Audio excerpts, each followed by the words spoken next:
नमस्कार. मालिकेच्या 3 तारखेच्या भागामध्ये आपल्याला पाहायला मिळणार आहे की आता अमोलच्या बोलण्यानुसार इकडे आप्पीच्या घरी सर्वजण जेवायला आलेले आहेत. मोनाची आईही आलेली आहे आणि तिथे आल्यानंतर मोना ही अमोलला बोलवून घेते आणि अमोलला विचारू लागते की अमोल, तुला माहिती आहे का, तुझ्या बाबांचं आता दुसरं लग्न ठरलेलं आहे.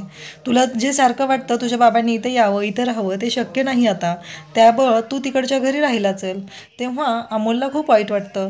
अमोल अर्जुनकडे जातो आणि अर्जुनला म्हणतो की लग्न ठरलंय ना बाबा, मग लग्न होईपर्यंत वेळ आहे ना, मग तोपर्यंत इथे राहू शकतो आपण, असं अमोल अर्जुनला बोलत आहे. म्हणजे अमोलने तर इतकी जबरदस्त अशी शक्कल लढवलेली आहे की सगळ्या कुटुंबाला त्याने एकत्र आणलेलं आहे. आणि अर्जुन मग अमोलचं ऐकून म्हणतो की अमोलने जे बोललेलं आहे ते मला पटलेलं आहे आणि त्यामुळं काही झालं तरी आता अमोलचा निर्णय फायनल आहे आणि आपण सगळ्यांनी एकत्र राहायचं आहे, असं अमोल बोललेलं आहे.